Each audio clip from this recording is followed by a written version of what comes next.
그 직장암에 관련돼서는 어떻게 그 치료가 되는지 좀 알아봐야 될 것 같은데, 먼저 결장암과 직장암을 뭐 위치에 따라서 나누긴 하지만 제일 큰 차이는 뭔가요? 위치에 따라 나누는 거. 그게 재밌네요. 네. 그래도 이제 어쨌든 그 위치만 가지고 치료법이 달라지지 않을 테니까. 왜 결국은 끝나는 그러니까 소화기 트랙이 끝나는 부분이잖아요. 입부터 시작해서 식도, 위, 소장, 대장. 에서 이제 대장 중에서 결장, 그다음에 직장, 항문, 이제 종착역 그죠. 그래서 저희가 기준 회복적인 기준은 뭐 내시경으로 볼 때 항문에서 몇 센치까지 뭐 8cm, 10cm 조금 구분은 다르지만 하여간 아래서부터 한 뼘 안쪽이에요. 근데 이 부분인데 문제는 우리 몸에 이제 가장 큰 차이를 물으셔서 말씀을 드리면, 그러니까 복강은 넓어요.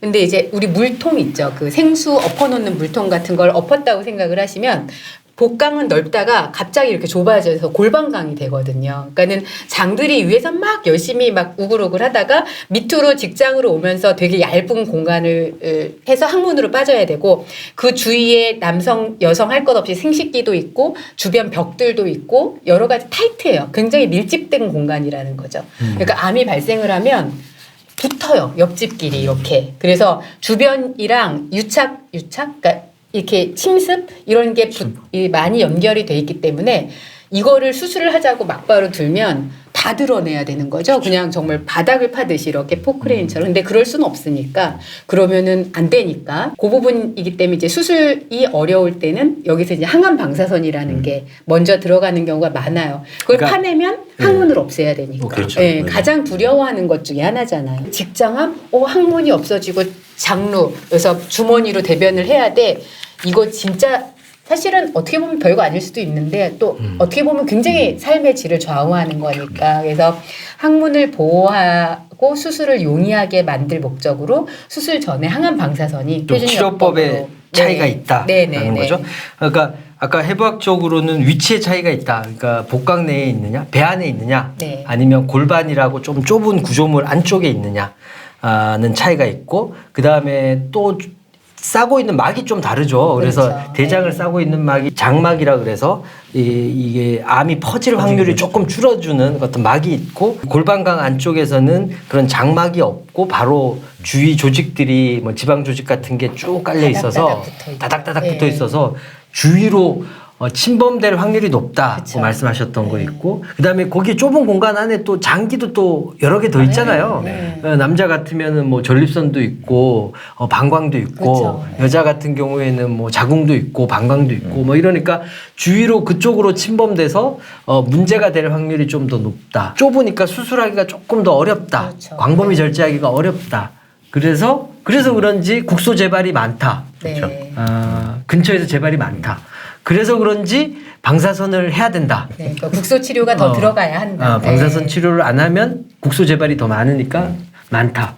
방사선 치료를 하다 보니까 그 근처에 생기는 방사선 때문에 생기는 부작용이 좀 추가되는 면이 네. 있죠. 네. 예, 항암제만 사용해도 되는 결장암에 비해서. 네. 어쨌든 그런 위치에 따른 차이 때문에 치료법의 차이가 있고, 그것 때문에 부작용 패턴 뭐 여러 가지 면에서 차이가 있을 수 있고, 가장 큰 차이는 아까 얘기했지만 필요에 따라서는 장루해야 될 수 네. 있다. 맞아요. 그게 가장 큰 차이 중에 하나네요.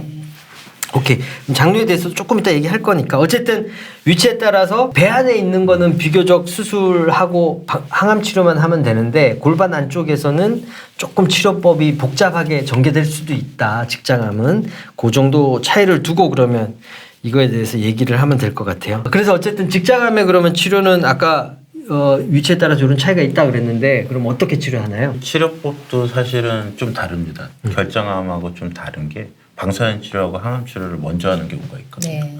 그 이유는 이제 우리가 이제 항문을 없애는, 이제 수술을 먼저 해버리면 항문을 없애는 경우가 꽤 많아서, 그러면 그 그러니까 그런 장기를 보호하는, 계속 유지하기 위해서 항암 치료하고 방사선 치료를 함으로써 암을 줄인 다음에 수술을 하는 경우가 있거든요. 그런 경우가 사실은 최근 트렌드에서는, 최근 치료 경향에서는 계속 그렇게 하려고 하는 거고요. 방사선 치료하고 항암제 치료하고 같이 하게 되는데, 요새 최근에 이제 먹는 항암제도 같이 치료할 수 있고, 아니면 주사 항암제를 같이 치료할 수도 있는. 그러니까 항암 방사선 치료를 먼저 하는 경우가 있다. 예, 오케이. 그러니까 어쨌든 일반적인 결장암의 치료처럼 수술하고 병기에 따라서 보조적 항암 치료를 하는 건데 얘는 수술 전에 항암 방사선 치료라는 걸 먼저 해서 사이즈를 좀 줄인 다음에 수술하고 또 보조적 치료를 하는 경우가 꽤 많다. 수술을 먼저 하고 항암 방사선 치료나 항암 치료를 하게 되는 경우도 있죠. 병기에 따라서. 예, 예. 네네. 오케이 알겠습니다. 그러면 물론 내시경 절제하는 경우도 있고 아주 초기 같은 경우에 예. 오케이. 그렇지만 어쨌든 얘는 전반적으로 병기가 조금 진행돼 있으면 방사선이 들어가야 되고 아예 앞쪽으로 항암 방사선을 먼저 당기는 경우도 있다라는 거죠.